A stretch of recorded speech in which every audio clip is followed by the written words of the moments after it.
all just get ready for this.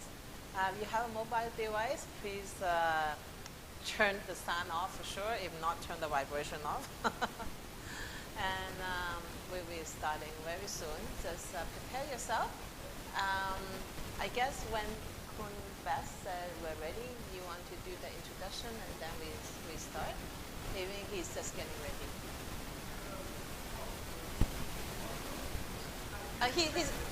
He's not started yet, but don't worry. You could, yeah.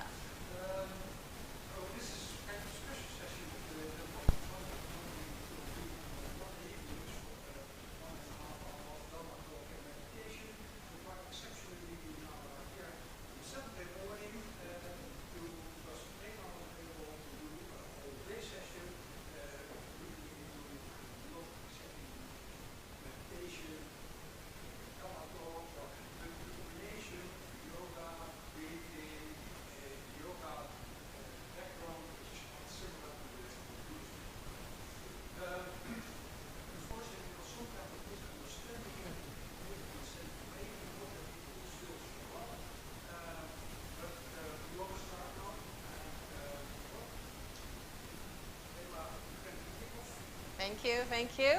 So thank you everyone for making it here. So before I start, I would like to thank for all the staff and the Ban Ari Foundation team for making it happen. They gave us the space to use, and they organized the meetup groups and organized a lot of communication. And afterwards, the event will be available on YouTube and Facebook if you want to review some of the practices later on. So before we start, I just want to talk about some of the common ground rules for the day. Because we're all here, and this is, meditation is a very personal thing. Practicing it in a group is very helpful because you get the support of Sangha, and you can learn from each other by sharing your insight or sharing what's not working for you, and then other people could learn from that. So I just want to make sure this is a supportive environment, so no one's going to like criticize or laugh at other people's difficulties. We want this to be supportive and non-judgmental. And when we say supportive and non-judgmental, it's not just to do with our colleagues here practicing, but mostly with ourselves. You know, like meditation is sounds easy, but it's actually quite difficult. And we say, oh, I should be more quiet. Oh, I should be more still. The word should get us in trouble all the time. So I want you to be supportive and non-judgmental of your own practice as well. So please be as kind and have as much compassion as you can for yourself. I'm a firm believer that we cannot give what you don't have. And you don't care for yourself in a way that you want other people to take care of you.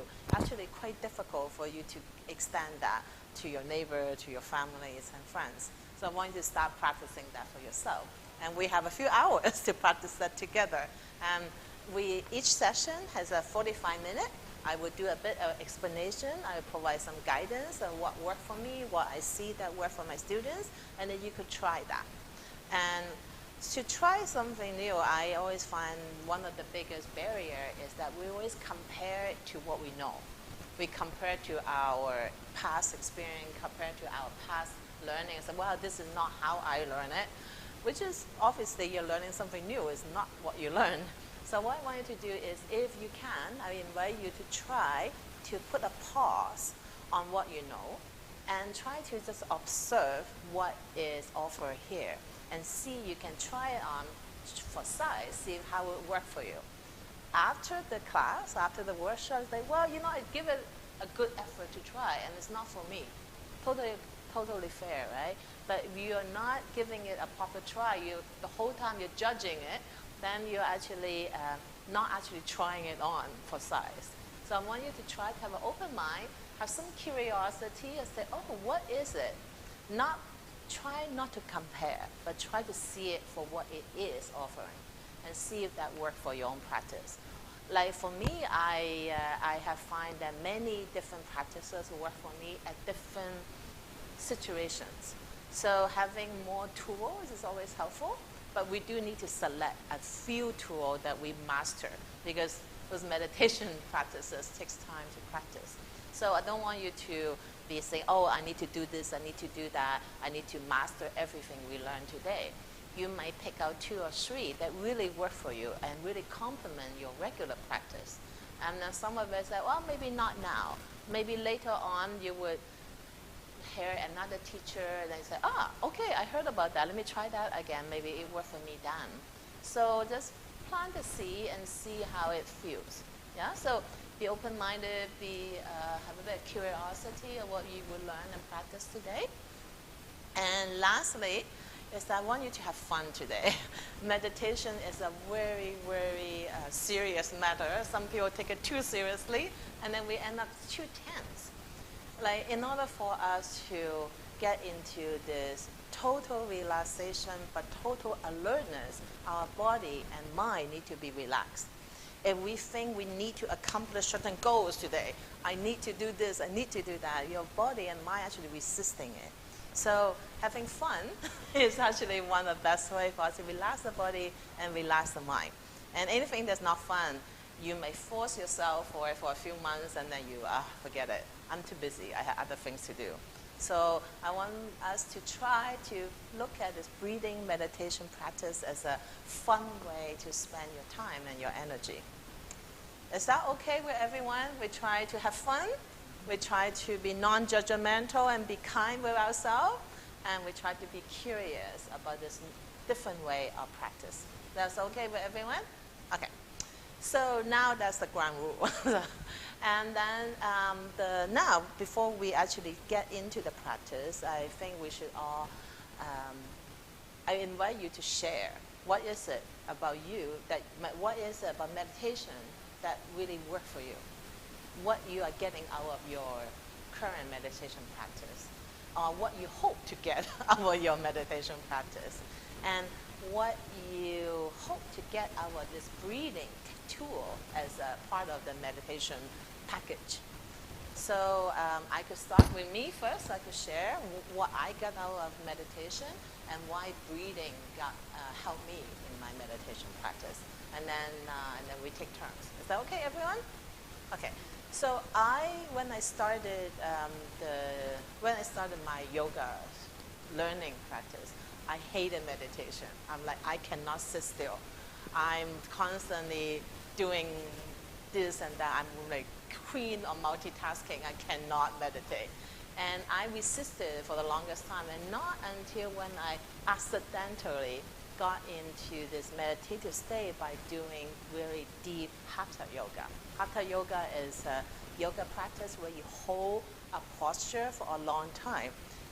In a way, it combines pranayama, breathing, meditation practice, and physical movement all in one. And I was just so lucky. I would have an amazing teacher, and I accidentally led into that phase. And I said, oh, it's really different than anything that I have done in my life. And it really brought that, I don't want to say peace and happiness sounds so cliche, but is this coming home feeling? This like, yeah, this is where I belong feeling. And you can have it anywhere, right? And I have it everywhere that I practice.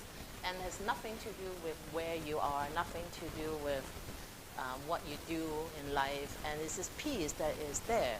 And it's just very attractive. And it's not, it's a thing that I felt like not just benefit me, but I be a better person. And all my friends and family benefit from me getting that meditation practice. So I felt like it's a win-win. I'm happier, healthier, and I'm a better person to interacting with my friends and family. So that's what hooked me into meditation. And why I really use a lot of breathing practice is because I have had lots of health issues, physical as well as internal organ issues. And I have tried Chinese medicine, Western medicine for years and years, and everything was okay up to a level, and then doesn't never really completely heal. And again, by accident, because I was doing so much yoga for other purposes, to lose weight, to get more flexibility, I noticed all my other health issues start to go away on its own, even though I didn't change any of my other practices. And I find that I have way more energy. I can do things much faster because my concentration is much better because I'm constantly distracted, I'm constantly multitasking. And that actually make my multitasking skill much better. And I do less multitasking, but I do things better and faster. And that was surprising to me. Before I was a yoga teacher, I was an engineer. And it was a very demanding job, 12-hour days. And I find that this breathing practice that I do as part of my meditation and yoga makes a big difference. It had nothing to do with how flexible I can be. It had nothing to do with that I can touch my toes and I can do headstands. But it's just a simple breathing thing that I do 24/7. By mindfully, intentionally changing the quality and the, in a way, quantity of how I breathe makes a subtle and lasting difference. I say, we all breathe 24/7.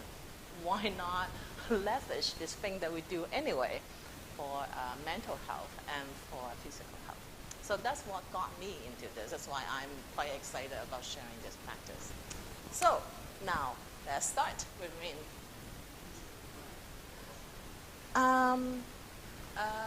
Sorry. Yeah, it's a little fragile.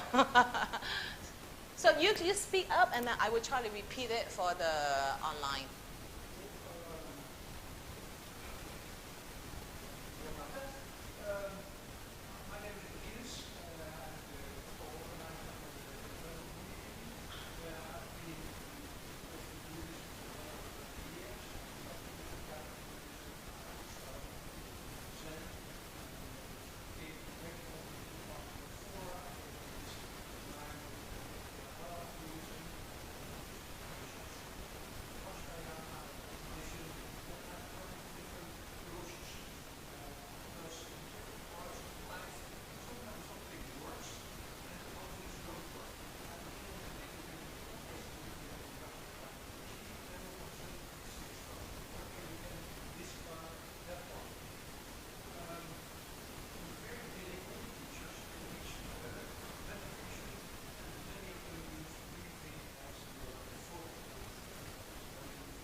Okay, so if I can summarize all that very, very succinctly, is that after 20 years of practice on different branches of Buddhism, you have a variety of breathing techniques, tools that you already have.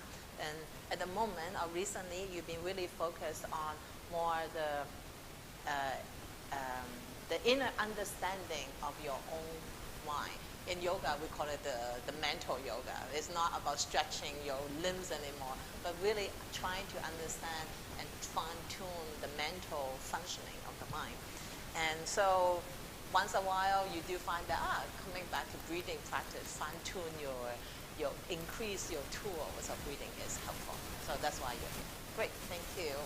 And Kundas?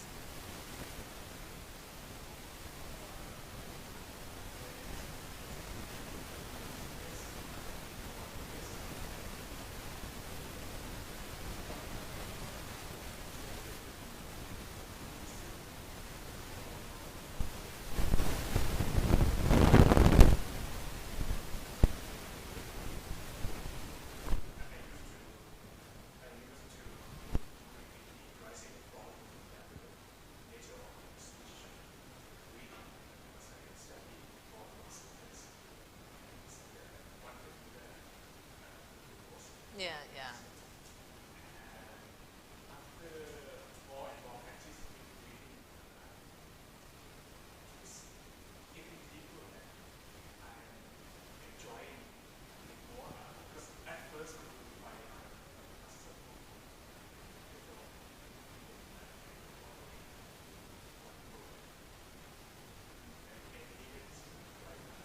Good, good, good. So let me just summarize it for the online.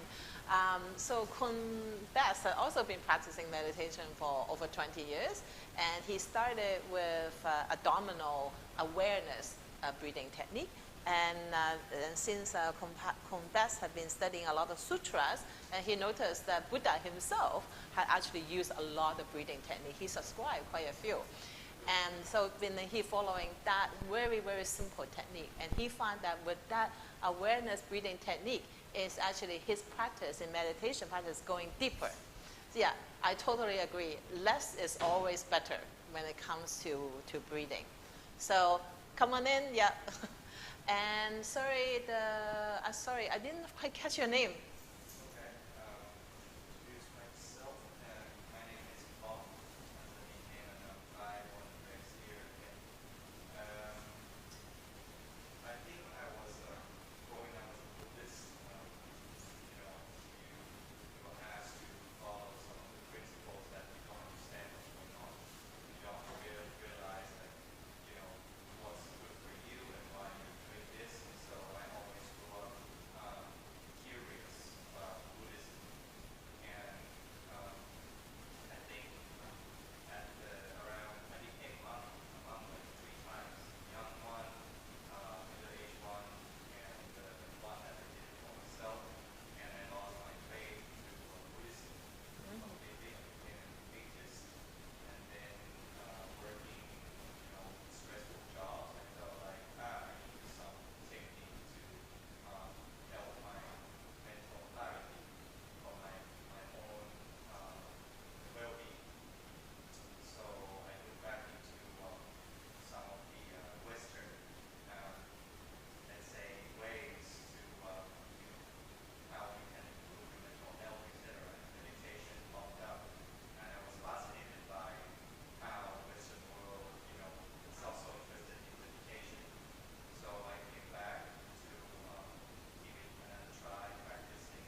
Thank you, thank you. Nice to meet you, Bon.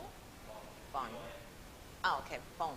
So just to summarize, Kumbom had actually started Buddhism in a passive way, being put into it as a child, and have even tried going into being monkhood for a couple of times, three times you mentioned.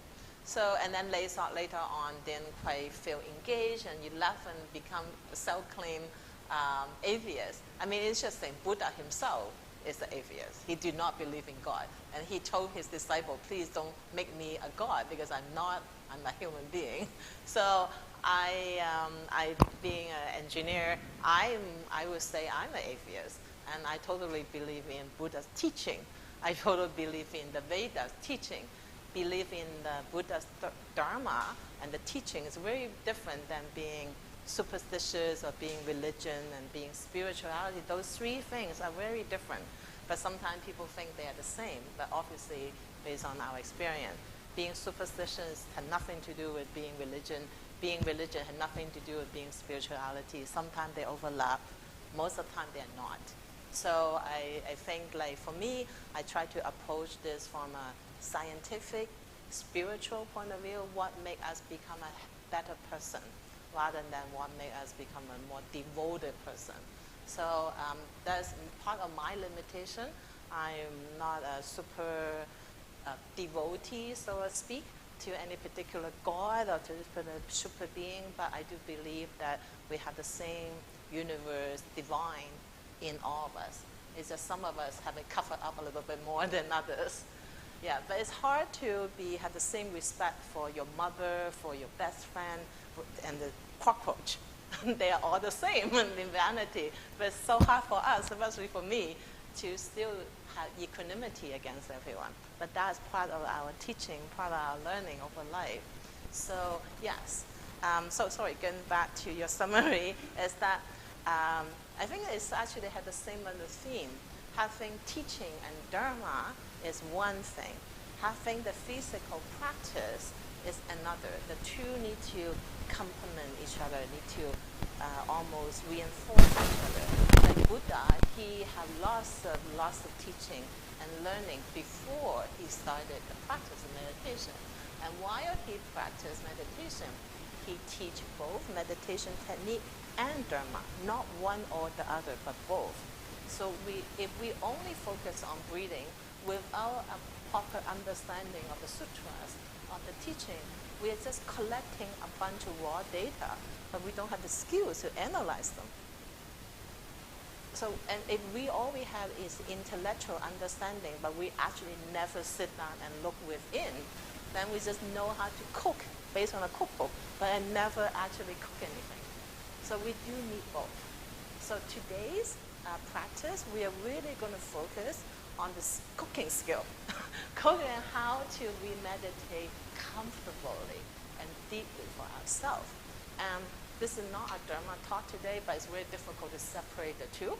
So we will cover the Dharma teaching wherever it's appropriate, but mostly we're focusing on the skill of meditation and the teaching that hopefully you all have your own collection of teaching that you have learned from different religions, from different thought or school.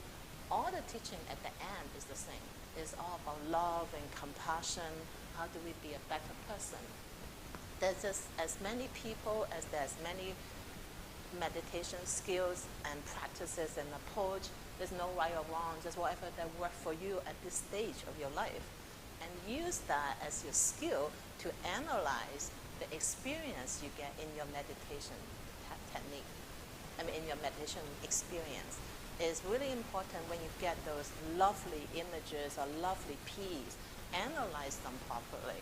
So they're not just another experience like going to a movie. So it becomes useful and how it could be reflected and contemplated for your life. That's how I try to share that experience. That's it? Did I miss anything? Okay, we come back to that miss anything. So, Tom, please share your experience.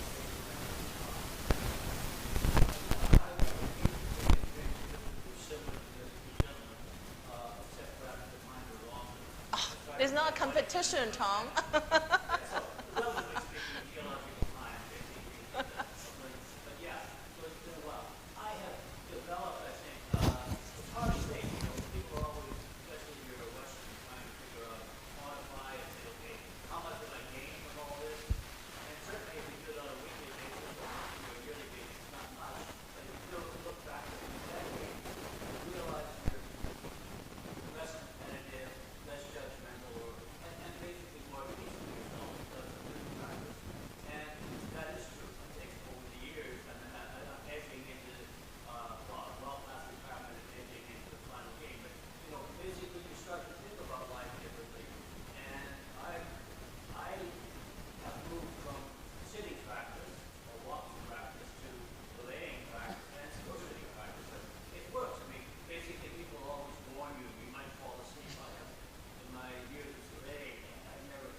Okay, good. You might want to think about a mat rather than the bed, but either works pretty well.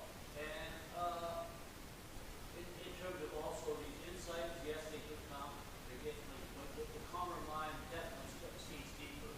There's no doubt about that. Still waters are far clearer than murky waters. But also,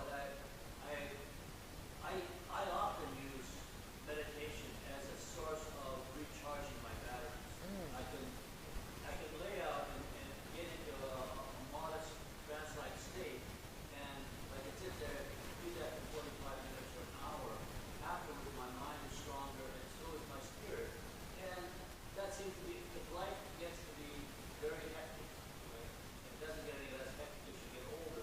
So I find that it's a really good way to recharge my spirit and even my body. Right? So yeah.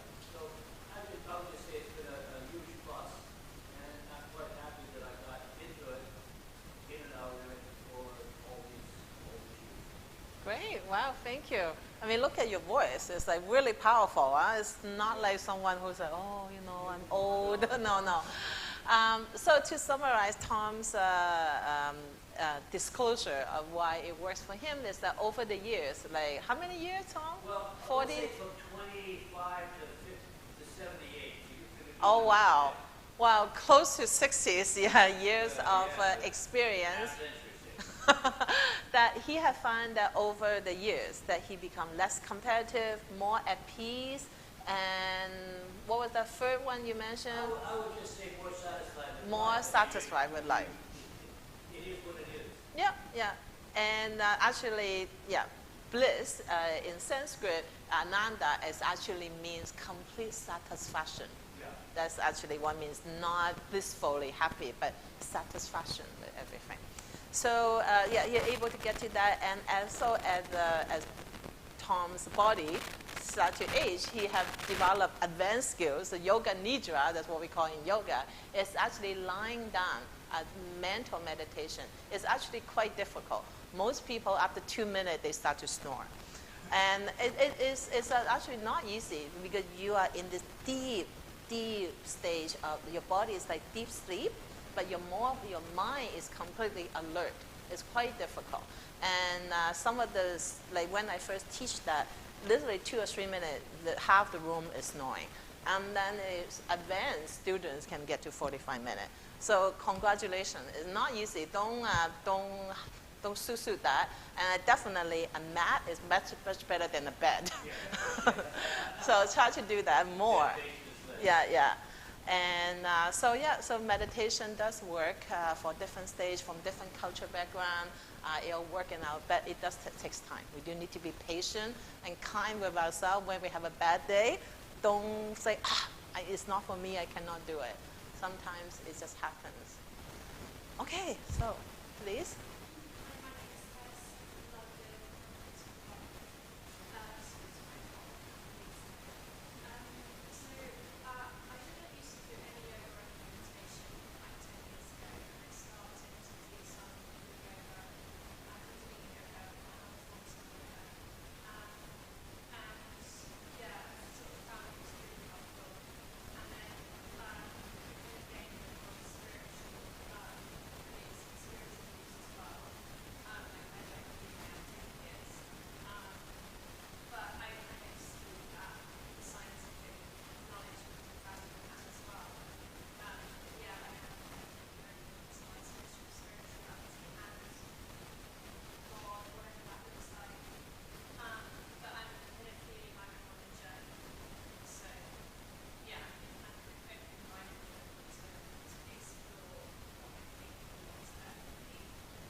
Yes.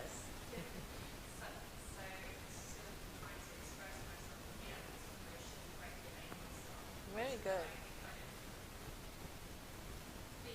be able to do that for others. Very good. Yeah, that kind of thing. So trying to create more balance basically. So my job is very, it's very, sort of loud, physical, active, mentally active. So I'm trying to create enough of the opposite kind of energy so that I can balance things a bit. Very good. Yeah. Okay, well, let me have a quick summary. So, Tess? Yes. So Tess from London just arrived back to Bangkok, and her experience that she had tried Kundalini yoga and choose Kundalini yoga, she had find that a spiritual aspect of her teaching. And also Kundalini yoga is actually a sub, as far as I understand, is a sub-branch from Hatha yoga, really focus on our energy pathway. In my previous teaching here, I have shown how the nadi work, how the chakras work, and basically we are all vibrations. You know, like everything that we see or touch our body are all cells, and cells at the level are all vibrations. And Kundalini yoga is actually, as well as Hatha yoga, is all about letting those vibrations work in harmony within the body and work in harmony with the universe energy. And that's how we could effortlessly balance ourselves. So we're not constantly against ourselves and not constantly against nature. When we are at ease, it's actually that shows that our energy are not blocked. Our energy are flowing. Like how some people age better than others. It's not that maybe they put a lot of things on them and do treatment, but mostly because they are not blocking themselves. Their body is at a much better conducive environment for self-healing. Aging people does not mean you're old and you have to die, but it's about when you carry things, mostly emotional things or things we eat that are actually blocking our system, creating some tensions in our digestion, balancing our hormones, that our body is difficult to cope. When we're younger, our body can fight it, but after 30, 40 years of junk and waste, it's just a little bit more difficult to fight them. It just takes harder, and that's how aging process. Some people age faster than others. It's about the ability to let go of those ways. In yoga, in Ayurveda, the first thing we do is about detox, getting rid of the waste that we've been carrying, in emotionally, thought-wise, as well as in the waste in the body, food-wise. So yeah, when I teach Hatha yoga, I really talk about how we balance our nadis and energy. And that's what we're doing. We're not moving our arms. Our body is just a physical container of our energy. What we are moving is moving the flow of our energy. So actually in the first 2 sessions, this morning and after lunch, we'll teach the yogic way of proper sitting and proper standing that is comfortable, that is steady and light. Comfortable, steady, and light. So you can carry that for hours without feeling tired, without feeling ache and pain. So that is the posture in standing and in sitting. So we focus on that this morning.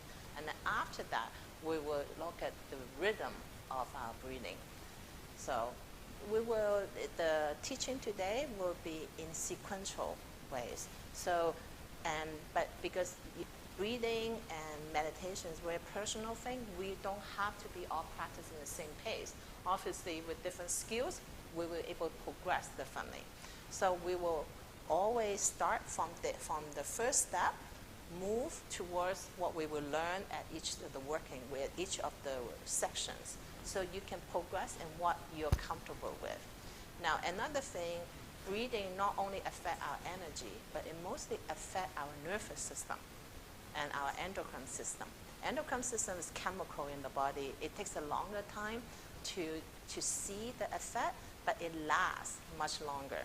That's why stress lasts much longer, because it's a chemical in our system, the cortisol. But nervous system is very quick. It affects us right away, and it's like an electrical system in the body. So when we breathe, if we breathe it beyond what our nervous system can handle, we actually feel tense. So one of the things that we'll be practicing from the first session is this self-awareness, how your nervous system is actually giving you feedback with this breathing. Because we all breathe all the time, and we automatically, when we tense, we breathe a certain way. When we relax, we breathe another way. And so the first thing we will do is actually raise our awareness how the energy level in our body is at our current normal way of breathing, and how it changes when we intentionally adjust the dial on how we breathe. So it's this awareness practice of your energy in the body, how your nervous system is responding to that energy, and then you can fine-tune it, what works and what doesn't work. And we will have a half an hour Q&A session, but that is where you actually, after 45-minute practice, you will have a chance for us to discuss what works and what doesn't work. And then hopefully today, given the size, we can definitely fine-tune that for you. So that, I'm hoping that would happen today. I think with the size, we can definitely do that. So it's a good thing. Okay, so please, what's your name and the benefit of yoga, the benefit of meditation, and the benefit that you hope to get from breathing? So my name is Anna. I'm from Russia and I'm currently living in Bangkok. I started meditating about 6 months ago, so I'm relatively new to community. The main benefit that I noticed is I'm much less anxious than I used to be, and much less anxious, much less depressed. And the most important thing for me, I think, is because I had a lot of struggles with substances in the past. So this has helped me to, I guess, stay sober and be happy when sober. Very good, very good. Yeah. So what you hope to get from this breathing style meditation skill? What you're hoping to get out of today's practice? And because I don't really have much experience, I just wanted to try different types of meditation. Okay, Just okay. to see what Okay, okay. So in summary, Anna from Russia, recently been in Bangkok, and your practice have been 6 months. It's a good thing you haven't given up, which is good. A lot of people give up after the first few months, so it's good you get over the first 6 months hump. And you have noticed that meditation help you to be less anxious and less dependent on other things to make you happy and calm, which is good. Yes, and like I've been to many different ashrams, and at the beginning I thought people go to ashram are all lovely and calm and happy. No, people go to ashram because they have a lot of suffering, because they are very unhappy, because they are stressed, and they carry a lot of baggage in the ashram. But the good thing is that everybody who go to ashram know that they need help, and they want to help themselves. And so that's why they go to ashram or temples and silent retreat, because they know there's something there that they could help them. The difference between going to a spa, getting a massage, versus going to an ashram, going to a meditation practice, is that this is work that you cannot rely on other people to do for you. No one can go and massage your shoulder, release that tension. You need to do the work. You need to work on your posture. You need to work on your mind. This is all internal work. The good thing about the Buddha's practice is really focus on the Sangha. It's a really important support system. We all have to do this meditation thing on our own, but we have this network and support. So if you live here in Bangkok, I mean, I love this little community. This little Sangha here is very supportive, and it's very kind people. And so I hope that you will continue and hopefully find your network of support for your own practice moving forward. Great. Yeah, my name is Jörg. I'm from Germany, and I'm traveling since 2018, and from then on I also had meditation practice. I was about 3 months in 4 weeks and 1 month in monasteries, and I was always wondering why I can't bring in my yoga practice I have since 10 years, and Buddhism just 6 years, I was wondering how you can sit like that, because square. It's inclined, it's not symmetric, and your knee is very weak when you cross it, when it's open. And then they were mad about me when I brought my yoga block to sit on it in Thailand. But I had luck. I went to the forest monasteries and I studied also in Burma how to get that breathing. And again, I was wondering why not to do yoga. Yeah, next to that, I did secretly in my hut. And then it was forbidden always, just like a medical hint, don't change, modulate your kind of breathing. And I was again thinking about that. I can realize by myself. So I expect from meditation to get that inner wisdom, to get my guidance, because I'm in a situation that I make my stress sense myself. Yeah, I quit my job in 2008. I had a bit of luck, a very low level, but I have not to work.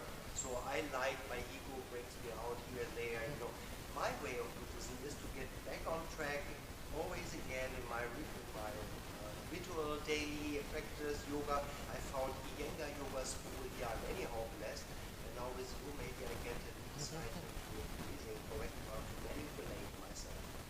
Okay, good. Have a quick summary. So, Yong have been practicing for meditation for 6 years, Buddhist meditation, and yoga for 10 years beyond that. So he always struggled how to bring the two together. It's not always popular, I guess, for different traditions to blend. But thank God, in Benari, we're quite open-minded, and we welcome all belief. And I as a child, as a Chinese growing up in Hong Kong, Buddhism is always in the background, right? I never against it or pulled it, and it's okay. I know a lot more about it than Hindu yoga meditation, right? But when I start learning yoga, that actually inspired me to go back and read a lot of sutras in the Buddhism, because a lot of Sanskrit way of translating compassion, for example, I never quite understand it until I actually understand the Sanskrit meaning of compassion. Suffering, for example, I never quite understand suffering, or quite against the word suffering. Emptiness, like words like that, as someone who reading it in Chinese or in English, they just lose that in original intention until I get to the Sanskrit words, and I say, oh, wow, that's much easier. That's easier to accept or understand. So I do think that nowadays we have the internet, we have the opportunity to travel and meet different experts. It's really good to take that advantage and see what works for us and what doesn't work for us. I do think at the end, they're all the same. At the end, they're all the same. It's just that different people have different approach, that's all. Yeah. So hopefully you will find more sanghas where there's open-minded, where everybody can work together and everybody could find techniques. I do know quite a few yoga teachers that are very much a big community part into the Catholic religion, Orthodox religion, and Buddhists. Like yoga teachers are not all about just Hinduism. Yoga teachers that I know are very much embracing different aspects. Thank you. Thank you. Thank you. Talking about the wonderful people in Banari. Thank you. So I think now that gives us a good understanding of where we are and where we would like to be. So now it gets to the hard work. So we're all ready? So the first workshop that we do before lunchtime is that we'll do a bit of a practice for 45 minutes, and then we will have a Q&A to talk about what is working, what doesn't work, or what insight that you have from your practice and we could share. Because one of the tradition in yoga is that we should always clear our doubt before we move forward. Because you have a doubt in your head about something, that means that you haven't quite got it yet. It's not yours knowledge yet. It's still someone else yapping. So we want to make sure whatever skill or knowledge that you have, you can actually integrate it within you. So it's really important for us to clear a doubt before we move on to the next step. Okay? So we try to do that. So are we all ready? So the sitting posture in yoga, as actually described in the Yoga Sutra, is only 3 conditions. One is sitting comfortably. If you have a knee pain or a hip pain or whatever pain, find a way that you can sit comfortably. So it's not always have to be the lotus pose or the hero pose or any other pose. The reason why they were popular is because they actually create a very stable base for your spine. But if you have injuries on your knees or hip, then it's not stable. So it's not perfect posture for everyone, because all of us, have injury and scar tissues along the way. Yoga is a very good way to work through that, to open it up, but we do that by hatha yoga or kundalini yoga or yin yoga, other kind of yoga, to open ourselves up so we could sit comfortably without, ow. That's uncomfortable. So the first one is comfortable. Cannot emphasize it enough. Comfortable is very important. So try not to look perfect, but make yourself uncomfortable. Okay? The second one is steady. So you need to be comfortable and steady. Steady is like at least a few minutes not moving. Start with a few minutes, and then hopefully longer and longer and longer. And in the yoga tradition, it had been said, if you can focus on one collection of thought, one relevant thought for 12 seconds without being distracted, that is a state of concentration, dhyana.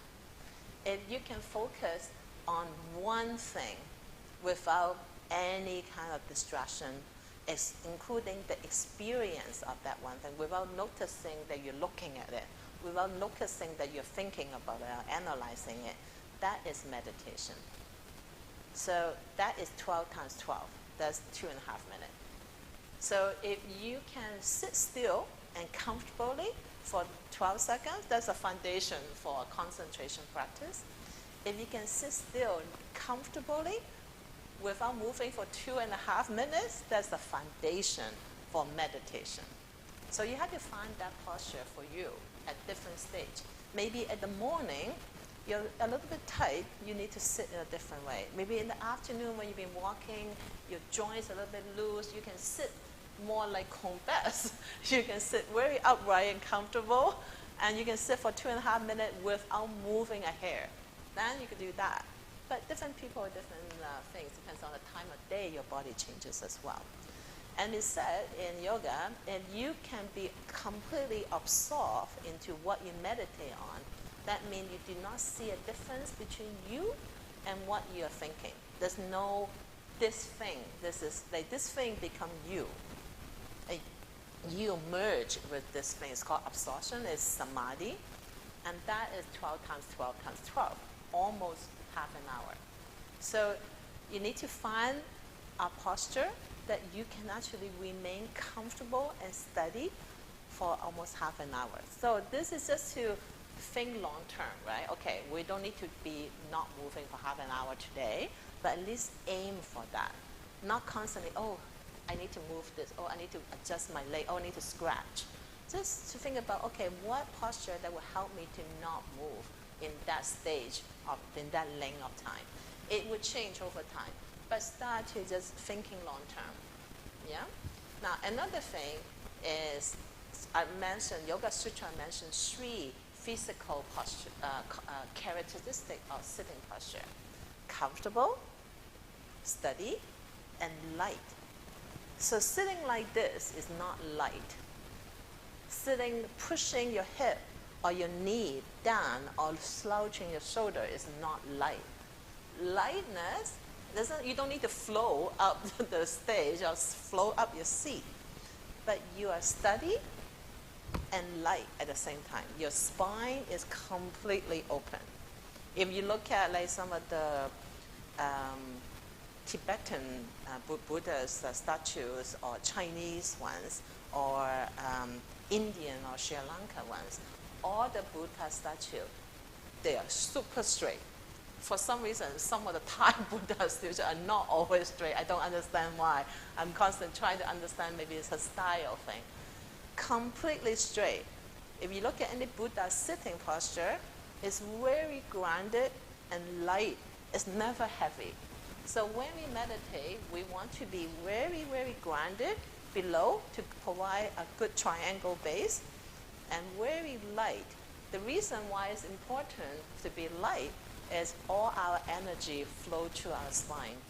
So if our spine is in any way being crunched or tight, our spine is three-dimensional.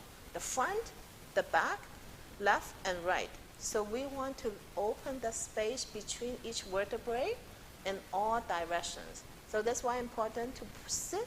When we sit, we push the hip bone between left and right down 50-50. We find the center of gravity between the two sit bones, and as if someone pulling our hair up from the crown. Our eyes should not be looking up. Eyes and nose should be right in front of us. Find a spot in front of you, and that's going to be your reference. Find a spot in front of you that you could stare at for the next little while.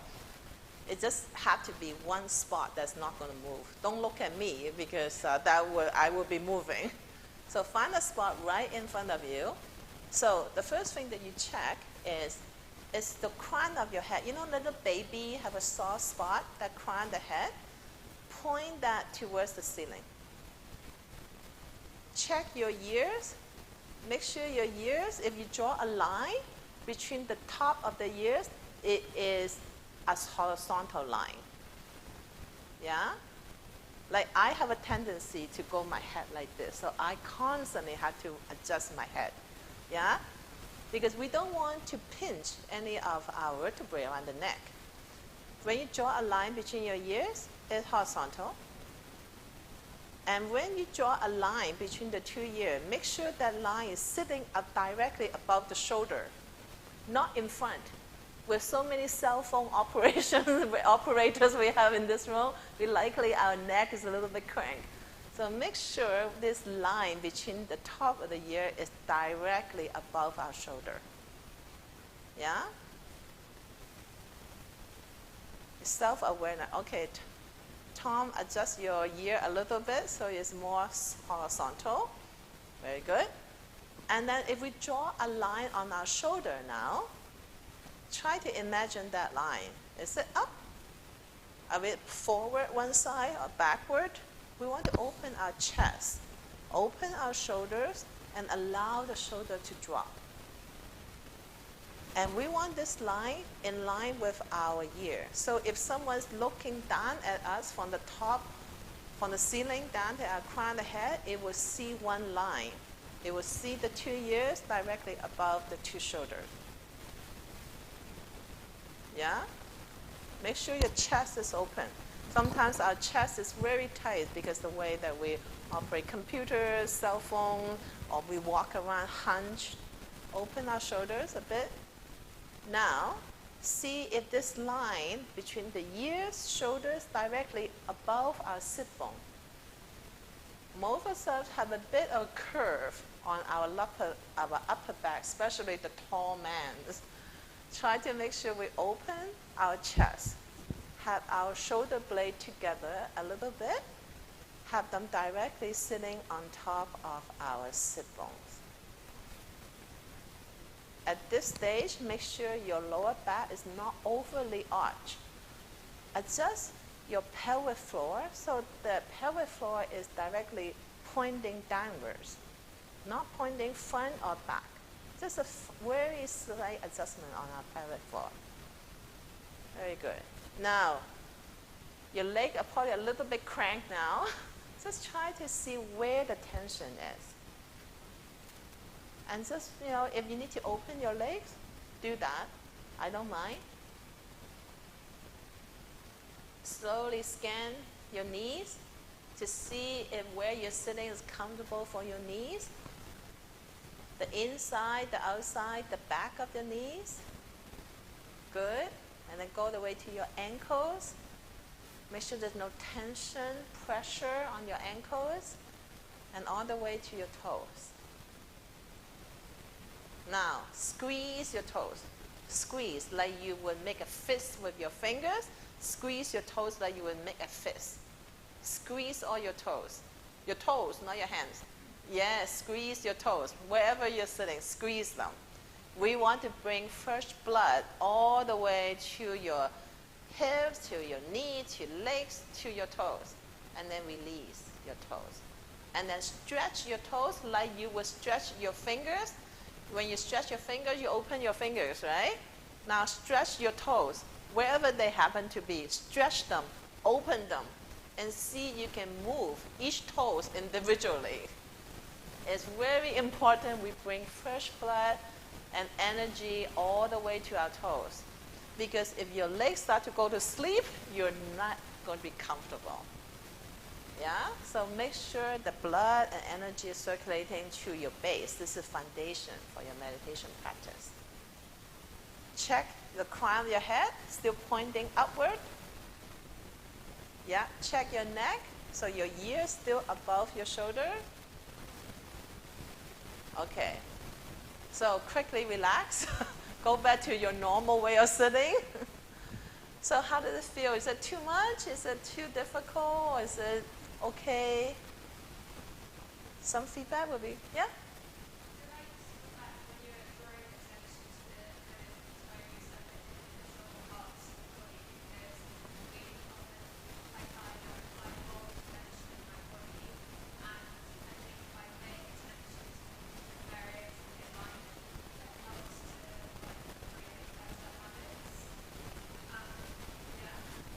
Good. Yeah. So just, this for those serious practitioners here in this corner, keep doing what you are doing. But at any point you feel uncomfortable, move. Because we are not in our deep samadhi practice here. We are just focusing on concentration. We are just taking our time. This will take time. And you try to hurry to be relaxed, it's very difficult. So we need to make sure the physical body is there to support our mental calm. If the physical body is the intention, it's very difficult for the mind to relax. Yeah?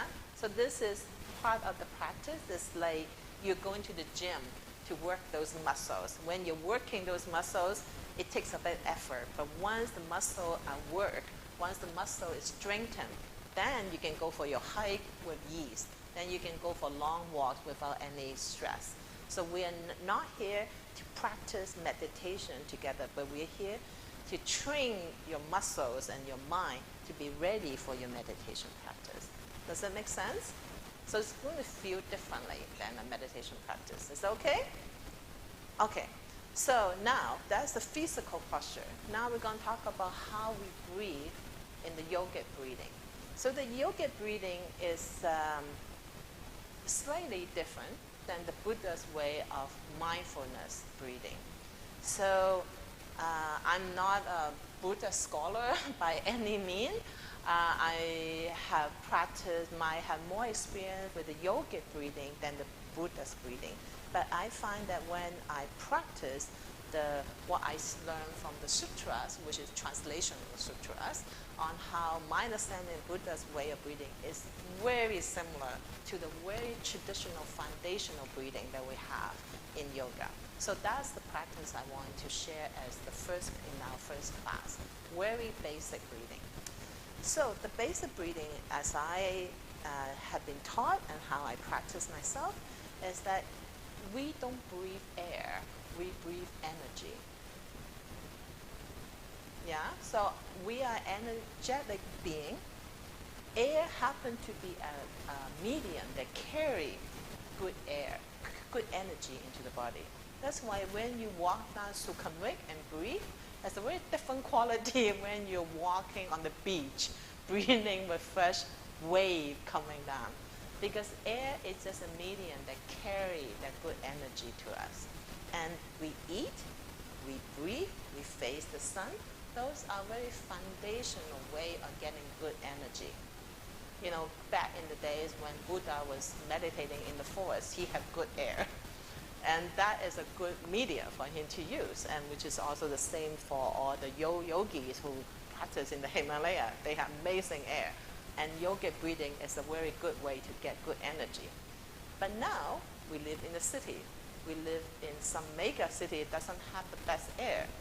So breathing practice, you have to be careful on the quality of the air that we breathe. We're very lucky at Banari. We have a very safe and clean place and to practice. But cleanness is not just on the practicals in the air, the BM2, 2.5. It's more about the energy of the air. You know, sometimes you walk into a room and you're like, yikes, turn around and leave. It had nothing to do with the actual physical air, it's the energy in the room. Because we do not breathe just the physical, we breathe in the energy. Just like when we eat, some food have better energy than others. So in Banari, the reason why I really like this place and I come back again and again is because the energy in this place is very calming. The energy in this place is very supportive, nurturing. And I think the fact that we have Buddha statue, we have monks, we have devotees that constantly have goodwill and compassion sharing, that create a really good vibe, so to speak, a good energy in this space. So when you practice breathing at your own time, at your own pace, it's very important that you pay attention where you practice. Because you sucking in that air, that's not going to be very helpful. So go to a park, or you have a quiet place at where you are with a lovely plant that's blooming and healthy. That is a good place for you to practice. Of course, in nature is really the best. In front of a moving body of water is the best. Moving, not stagnant body, moving body. Because moving body carry very good energy, especially if you are on the river. That's why in India, people in the old days, they go next to Ganga and they do their meditation because the energy carried from the Himalaya is amazing. So remember, we're not breathing just air. We're breathing the energy that air can transmit. So when you go home, if you have a quiet, calm place with good vibe, that's a good place to practice. Yeah, that makes sense? That when we breathe energy into the body. So when we breathe energy in the body, we breathe through the nose, through air, but we also breathe through our whole being. We are like a 3D being, right? You know, when you're in a corporate world, the 360-degree reviews, we are like a light bulb that suck in energy from all around. And we are like a light bulb that we give out a good vibe. It's all around. And that energy is discriminative. It's like the sun shining through. It's not going to say, oh, I like that house, I'm going to shine on that house and no light for this rock or for that tree. The sun is not discriminative. The sun did not say, well, I like this puppy, it's very cute, I'm going to put some positive energy here. I don't like that cockroach, I'm not going to shine light on that. The sun does not judge. And when we receive energy and when we give energy, we try to be like that. We try not to judge who we choose to be compassionate with. We try to choose not who we will receive compassion from. Sometimes we are actually more picky on who we receive love and who we receive approval than who we give. So when we receive energy and when we give energy, we also don't discriminate. And our body does not discriminate either. So if you place yourself in area that have bad energy, your body doesn't know better. It will take whatever energy that you have around you. But when you place yourself in good company, in an environment that's peaceful and calm, your body will also take whatever that's there. That's why most of us need a nature walk once in a while to recharge, to feel that good vibe. Not all of us are able to do that every day, but we can create that in our little space, in wherever we happen to live. We could create that in our environment. Come to sanghas like that, where people are kind and compassionate and we work together, there's also about creating, finding that space that's supportive and nurturing for your energy. Does that make sense? Yeah? Okay, so we talk about breathing, the posture, we talk about breathing energy rather than just air. Now, we are not here to talk about Ayurvedic treatment, we're not talking about the food energy, but we're talking about breathing just on its own. So while breathing, we also need to focus on how we breathe. So, because air, we take in a lot and we expel a lot. So if you are not, how we breathe not only affect our body, but also affect the people around us. You know, if you're in a meeting, you're in a room, you're in a group of people, how you start to breathe, you will notice how the people around you will also change. If you start to breathe in such a way that calms you and changes your energy, you'll be very surprised if you're in a negotiation thing, which actually happened to me quite a few times. When I get stressed, the other person gets stressor. When I intentionally change my breathing, which they can't tell, it changes the dynamic, it changes their mental thought as well, because they are also an energy being. They just might not know it or aware of it, but they are affected by how you change your energy. So it's a very useful thing for being happier yourself, being calmer, you affect the people around you. So this energy. So how do we do this breathing technique is we are not, well, first of all, in yogic breathing, unlike Buddhism breathing, we do not use our mouth, only the nose. It's a scientific reason. Why? Because in the middle of the nostril canal, there's nervous system that connect to the central nervous system on the top of our spine.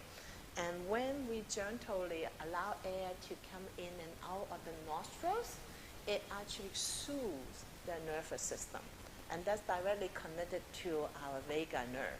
Vagus nerve is 80% message from gut to brain, 20% from brain to gut. You know, whenever we have, for me especially, I notice that whenever I get stressed, the first thing is I have this stomach cramp. I start to need to run to the bathroom. I start to feel uncomfortable. My digestion stops. And it happens to a lot of people that they're very sensitive in their gut whenever they get a little tense. People get different tensions everywhere. So just be mindful how you breathe and how it affects your gut. So when we breathe, we actually massages our gut. We massages all the organs in our abdominal cavity, and we use the pressure in our abdominal cavity to change the shape of our diaphragm. And by changing the shape of the diaphragm, we massages our heart as well as create space in our lung or reduce space in our lung. By changing the space in our lung, the air pressure changes and air naturally flow in and out of the nostril. So we're not using our lung to breathe or using our nose to suck in and pushing air out, but we're using our abdominal cavity to create this positive and negative pressure. And that's why yogis can actually hold their breath for a very long time without dying or without any uncomfortableness, because they retain the energy in their body. They are not cutting off oxygen. They're actually constantly sucking in energy. Yeah? So how do we change abdominal cavity? Our abdominal cavity is like a square box. We have the front, our belly, the back, our lower back, and then we have the sides, and then we have the pelvic floor at the bottom, and then we have the diaphragm on the top. Everybody okay with this image? So, out of this whole image, we are most familiar with our tummy, right? Now, can everybody go back into your sitting posture? With solid sitting, lifting up your crown, can everybody increase your abdominal cavity space without compromising the crown. The crown is still lifting up. The hip bone is still sitting. Now increase your abdominal space. How does that feel, or what do you think you are doing in opening, in increasing that space? What muscle you think you are using? Yes. Deep breathing is here. The muscle is the lungs and here. No? With the ending of the lungs, then you can give pressure additionally to our many superstitions, also just surface breathing. Get a deeper way of breathing, and with the tummy, at least your question is not that much. You don't breathe with the tummy. I think, for me, I would say, yeah, I try always to press a bit more. I have the deep breathing experience. Far up a little bit. Okay. Okay. Any other observations? No? Okay. So the way my understanding is that the abdominal, right, when we're not eating or not going to the bathroom, there's nothing to change the volume of the other things that are inside. But when we push our belly button forward, and when we push our lower back backward, let's say you're sitting against the chair and you're pushing your lower back towards the chair, or you're lying down on your mat, push the lower back towards the floor. When you open your abdominal on the side, you're creating a vacuum. You're creating, because everything inside not moving anywhere. You're creating a vacuum for the diaphragm to be lower. So you're expanding your diaphragm towards the side. So you're creating extra space at the bottom of the lung for it to breathe. If anything feel that? Push the belly button and the lower back. Yeah? Now, the most important part in the abdominal breathing is actually your pelvic floor. Now, everybody know where your pelvic floor is, right? Basically from your anus all the way to your urethra. Man and woman slightly different, but it's all in that space. So when you breathe in, we want to create more space in your lung. That means we want to suck the diaphragm downward. That means we need to push the pelvic floor downward to open up the space. So can everybody mentally push your pelvic floor outward? And when you inhale, mentally bring it up, suck it up. When you inhale, push it away. When you exhale, bring it up. Give it a few try by yourself at your own pace, as slowly as possible. Inhale slowly, push the diaphragm away from you. Exhale slowly, draw the diaphragm up. So your movement of your pelvic floor is in sync with the movement of your breath. Now bring in your tummy, your lower back, and your pelvic floor at the same time. When you inhale, expand all of them, push them away from your core.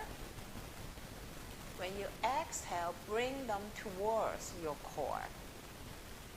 Keep your sitting posture, the crown, the head to the ceiling. Very good. Keep deep inhale and deep exhale. Now, hopefully by now, your movement of your tummy, lower back, and pelvic floor are a little bit more in sync. When you inhale, push them away. When you exhale, bring them closer towards your core.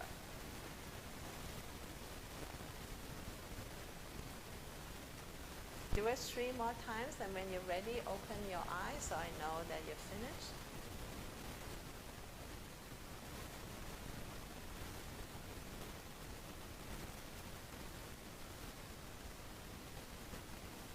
As slowly as possible.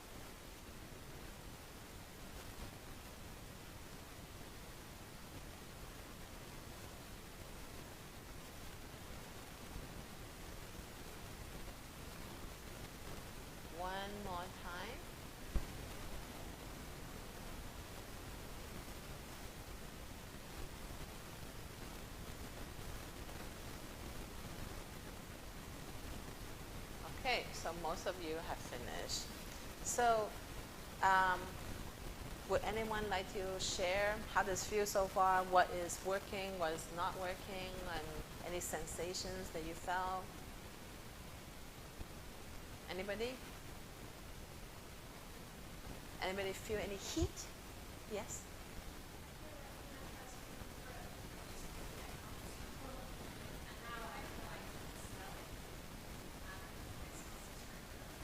Good, good. That's good. Yeah, very good. Any comments? Any other sensation or not working or something that need to be adjusted for you? No? Okay. So we just did a very, very quick breathing. So now for the man in this room, most of you, that I want you know where your prostate is, right? So this is a mula bandha lifting and dropping. So mula bandha is the source of all the energy center, and it is also where we give us the most of energy. When I say energy, I mean like when you're tired, you feel like your energy is low. When you're super alert and alive, that's your energy is moving and flowing. And the source of that energy is a mula bandha. So it's a slightly different position for men and women because our biology is different. So for men and women, all the other energy center the same except at this first spot. For men, when you breathe in and out, I want you to think about where your prostate is, and it's the space below your prostate.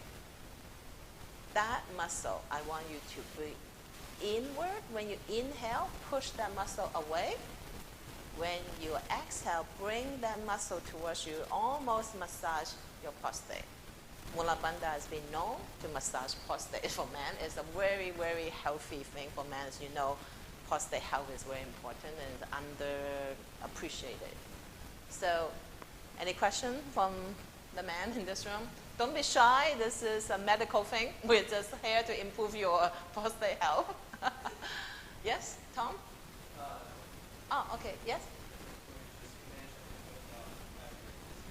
Oh, physically you're facing it. But you need to at least imagine that it is, to see in your mind where it is. You know, like in Tibetan Buddhism or in Mahayana Buddhism, visualization is a very strong tool that we use in breathing technique because our energy goes with our mind. So wherever we put our mind, that's where most of our energy will go towards. That's why, you know, mentally paying attention to each part relaxes that part. So when we want to move certain muscle that we're not that familiar with, the first thing we do is mentally visualize it, mentally go towards it. We don't need to be a doctor to do this, but just mentally go towards the area where you are doing work. Your body knows what to do. Your body is smarter than our mind. Your body is constantly adjusting itself, constantly moving. But paying attention to it brings our energy towards it to nourish that area. So first, we mentally visualize it. We're like, okay, what does it look like? Where it is? And then your body would know what to do. It sounded a little bit weird. When I first tried this visualization, I was having a hard time. I was having a hard time to convince myself that it would actually work. It did work for me, so I want you to try it today to see it might or might not work. Because some of us are more graphic, more visual. Some of us are more hearing, more sound-oriented, like mantra yoga or mantra meditation work really well for some people. It does not work for others. Visualization works really well for some, but not for others. So today we'll try that. Does that make sense? Okay. So for the remaining of our, I need to adjust the time. For the remaining of this next 15 minutes, I will not be talking now. It will be you doing this practice. So now before we actually do this 15-minute practice, non-interrupted practice, I want to make sure we are all on the same page. So first of all, what's our body going to be like? What are the three conditions we want our body to be at? Stable is one. The second one? Comfortable. And the third?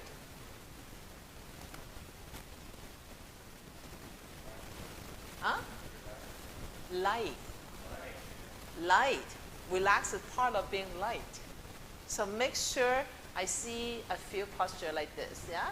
Make sure we're light. And the other one's alignment, yeah? If someone's looking at you from the top, they see one line going down. Yeah, I see some really tight chest. I see some shoulder running up.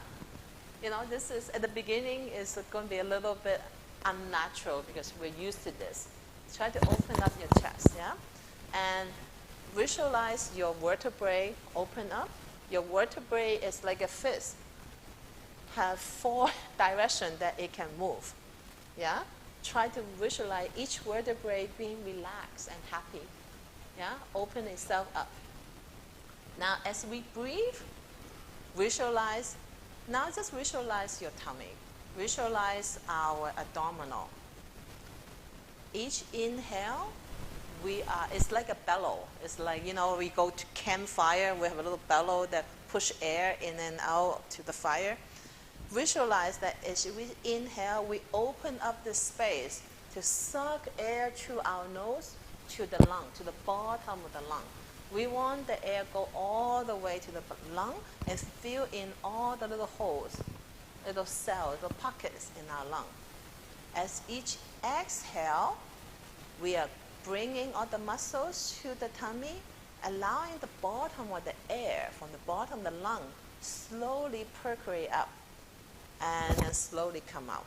So the air are only draw in and out through air pressure, no tensions above our diaphragm. And below the diaphragm is where we do all the work. Yeah? We can try out to see how it feels. Okay? Okay. So check our alignment. I will let you know when the practice of this 15 minutes is done. So please start.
Relax our face.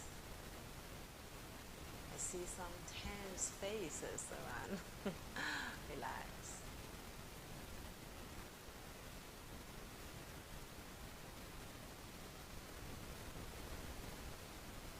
Gently bring almost a smile to your face. Not a big laugh, but gentle smile. It magically relaxes our forehead.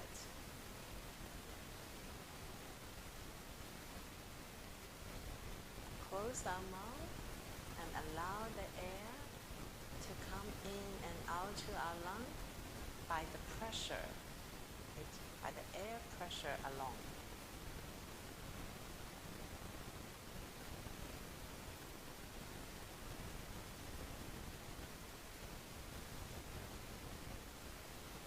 Be kind with our body. Release the tensions wherever there's issues.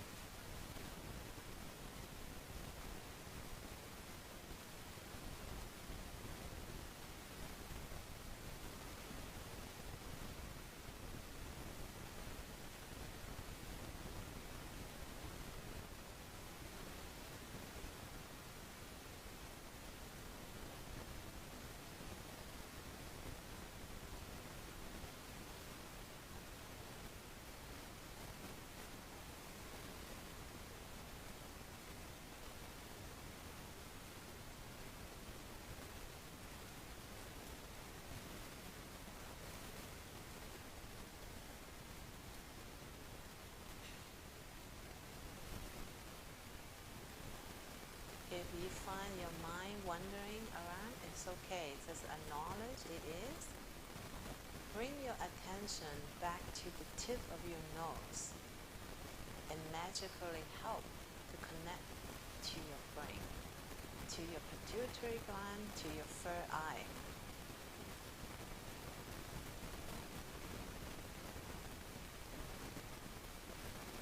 Relax the shoulders. Very good.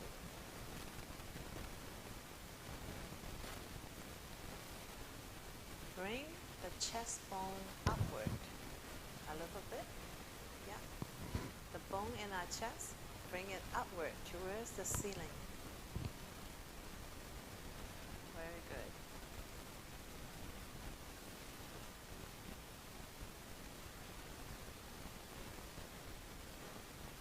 I see some of you have a very good hand position, very strong and steady.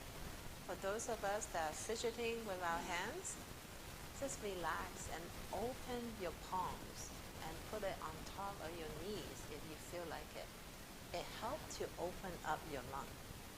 Open your palms and have the palm facing the ceiling on top of your knees. It actually helps the lung to open up. Only if you want to try it. If you already have a strong practice, your hand gesture, feel free to stay that way.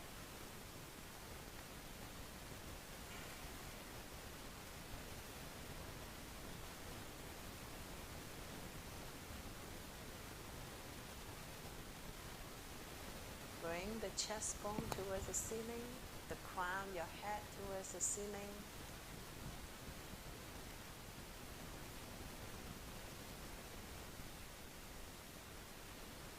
Visualize your tummy, your pelvic floor, and your lower back expand as you inhale and contrast to the center as you exhale.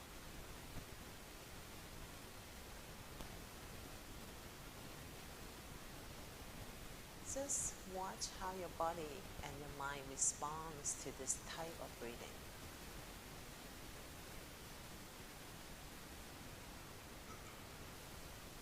Inhale, expand. Exhale, contract. Crown of the head to the ceiling.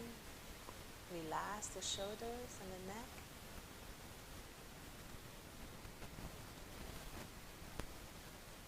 When your mind's wandering, try to bring it back to your mind by bringing it to the head, by focusing on the tip of your nose.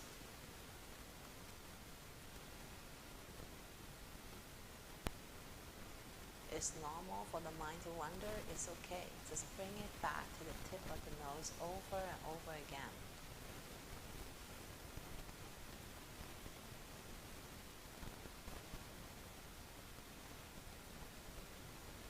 We want a relaxed body and an alert mind.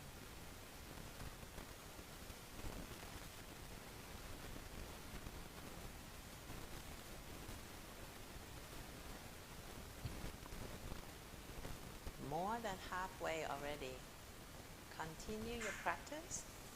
Focus on your body posture. Focus on your abdominal. Inhale, expand. Exhale, contract.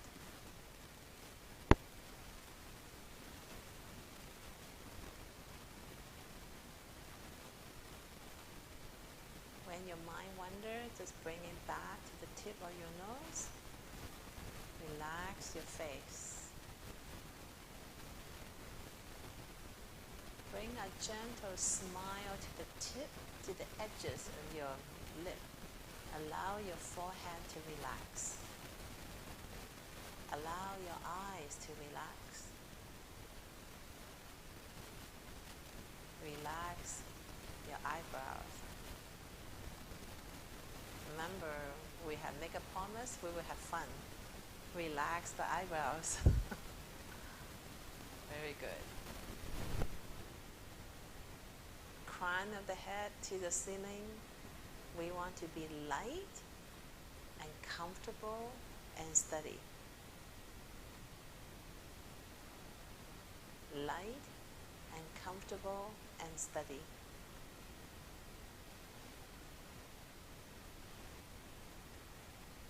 Relax the shoulders. Open the shoulders. Open the chest area. Very good.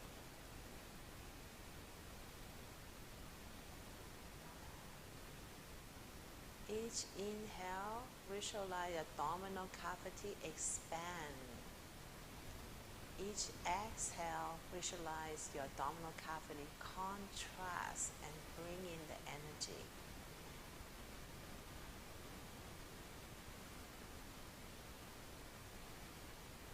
Very good, very steady. Check your posture once in a while. Yeah, very good. Just fine adjustments, very small adjustments. Relax our face. Bring a gentle smile. Very good. Almost finished. Be patient with yourself.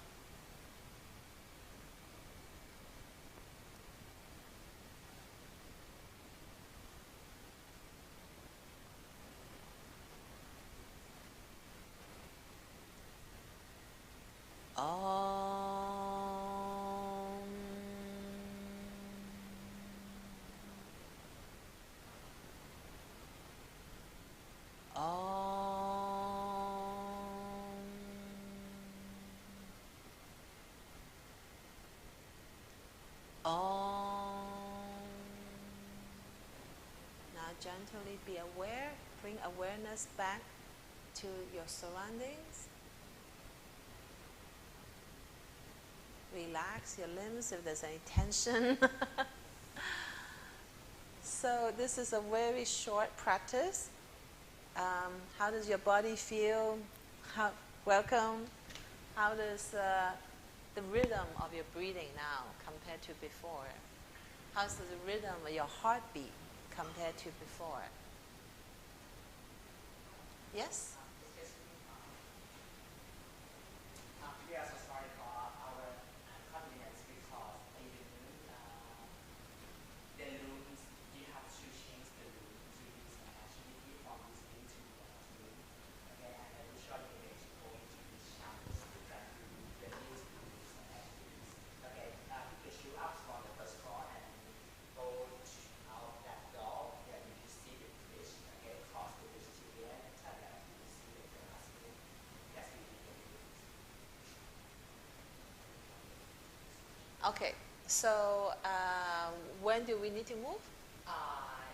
If your next activities. Okay, so we will finish here in about 5 to 10 minutes, and then we could change. Yes. So if we could have some wayfinding signage for people that might come later, that would be helpful. Maybe we could talk about that in 10, 15 minutes?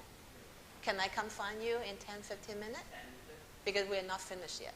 oh, okay. So I'm waiting for 15 minutes to come back. Okay, I see you in 15 minutes. Sorry. Thank you. No problem, thank you. So we have a few minutes. So please share what's working, what's not working. It's very important to, if there's any misunderstanding or adjustment we need to be made, now's the time. Yes. Yeah, so for breathing in, I had,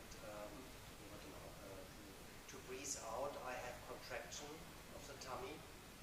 And then by that release, I breathe in automatically, like what you said, no? It's going up again, and then I breathe in. It is the right order, yeah? Yes. As you said, no? Because at Inhale. first I said, like the opposite around, but I got it right, yeah. Good, good. Yeah, in we create, basically think of the balloon. So contraction is to breathe out. Yeah, you push the air pressure, and then the air pressure, air naturally out. When you open your abdominal, air naturally flow in. Okay. And about that other thing, I think you spoke just about men, no? Yeah, What yeah. a woman would care for is I- interesting. yeah, yeah. But to get that, I mean, I don't know how to activate that thing, but we have an idea, we know our body that much. So there is first time that I think I could get that. Good, contraction very more good. From other sides. Yeah.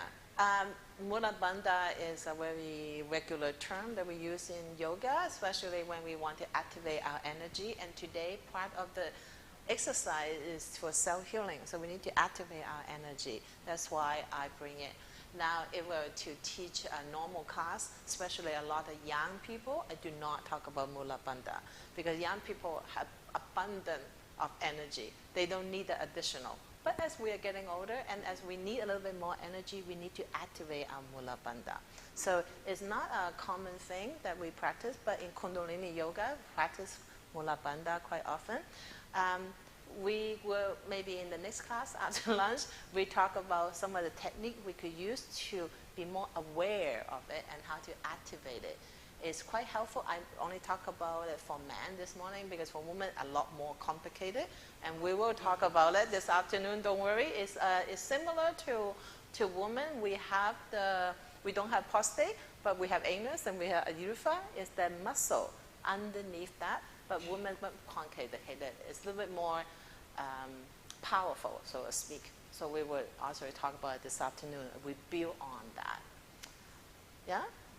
Any questions so far about any observations? Anyone? Yes. Yeah, I found interesting is normally I feel the body, the belly going up and down, but now what you described is as a box. So I was focusing on the other side, the downside, and feeling that there was an interesting new experience. Let me put it that way. Yeah. Okay. Okay. Anyone? I would say when I was contemplating my middle, I also had a kind of a concept. My brain was saying, basically, I need a lot more oxygen. You should run around and actually do some exercise to get the blood up into your brain. But so it was always sort of like, okay, it's kind of refreshing the brain, but at the same time it was hard to do that. And I just said, okay, for me, I went against what you were doing. Said, why don't you just watch the brain trying to get more oxygen, and that's where the focus should be. And it's not entirely pleasant, but it's not, just say, okay, whatever. It's that process that's essential to rejuvenating the brain. So I did that rather than sit around and contemplate my So if I understand you correctly, so as you were breathing with your tummy, Yeah. your concentration is in your brain. It's coming up because the brain seemed to need more oxygen. It seemed to be, it said, I'm not quite awake yet. I need to get more oxygen. And so that became the number one thing on my priority list. Okay, okay. So the brain do need a lot of oxygen.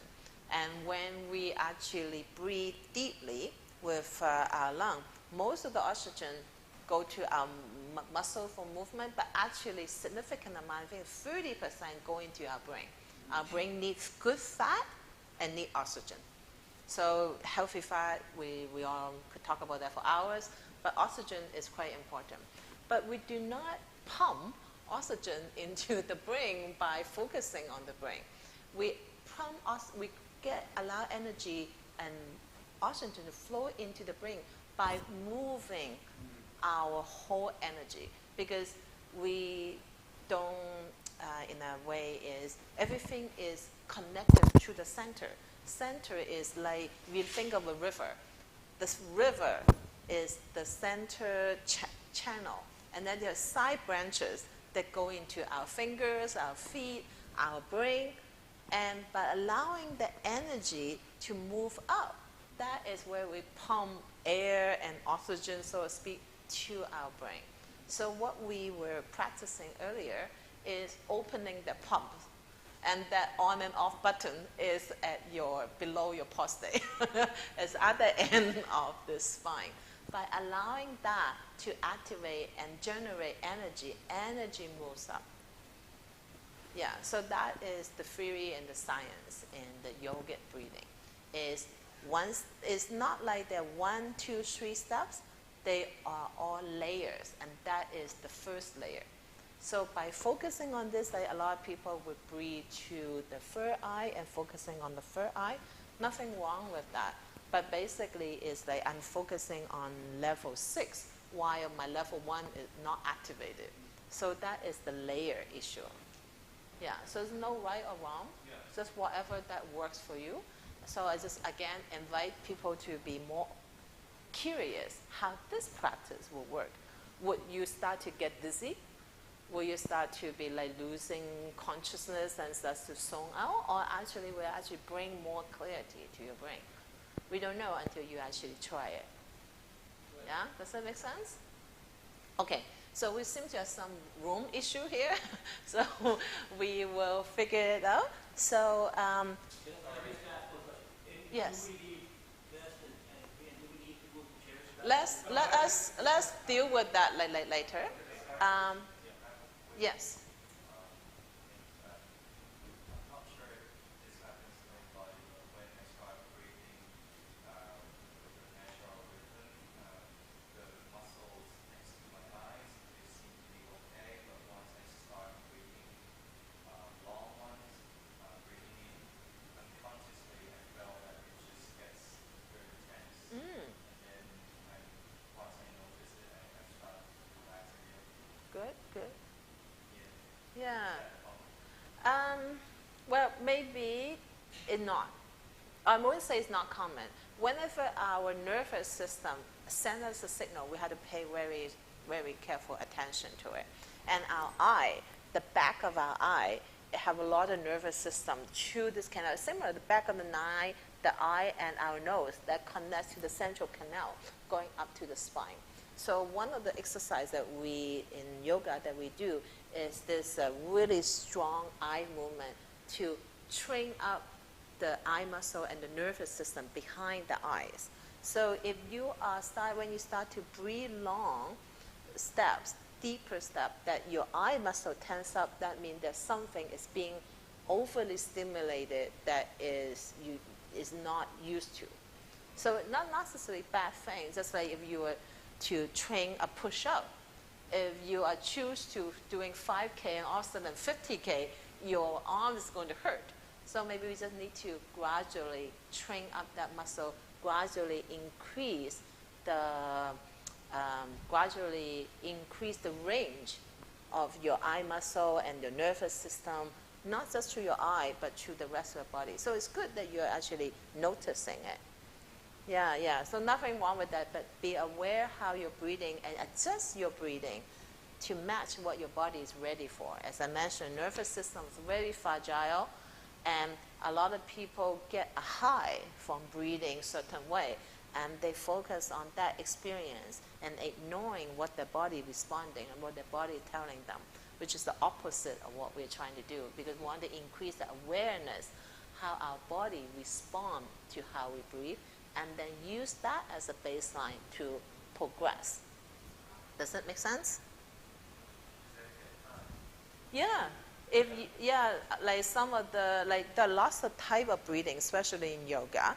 We have this gentle awareness breathing, which is brings relaxation and energy, and we have dynamic breathing, which is brings a lot of energy. It's like our energy is like a river. It's like open a floodgate, lots of energy come in, and you get high. A lot of people do enjoy that. Ooh, I'm seeing colors, I'm seeing light, and they think they are at the samadhi stage. No, they are just getting overly stimulated, their nervous system. And a lot of people get into that, and it's hard to be very careful because most of us are not eating a clean diet. Most of us eat junk food or eat the food that our body is not able to digest. Our body carry a lot of things. So when we stimulate our body reacts strongly. So like in the yoga tradition where I study, they will only allow you to practice certain yoga breathing after they ensure that you have been eating healthy, eating clean, having clean thought, having clean body. Then we do the deep practice because your body will get overly stimulated and you get all this high thinking you are at a certain stage, but you're just overly stimulated. Yeah, so we have to be very careful when we do breathing technique. But today, don't worry, everything we learned today is all very gentle, all about calming our nervous system, enhancing the flow of our energy. Yeah? Okay, so we will deal with this administrative issue. And then, do everyone want half an hour for lunch or 1 hour for lunch? We started late. Yeah, so that's why I want to, because people have things to do in the evening. We should have 1 hour. 1 hour, is that okay? Okay, so we will come back at 2. We will try to have proper signage to guide people to wherever we need to go. And then... Okay, so please take everything that of your personal belonging out. By the way, there's some books there for you. If you want, please take them, and also take one for a friend if you like. And if you have time to read during lunch hour, it is a book about how to look within and how to look at some of the gentle things on how do we prepare our mind for our practice. Okay, so we will deal with the administrative thing. Thank you. And the books are outside on the table. There's lots of restaurants around in this area. If you're interested,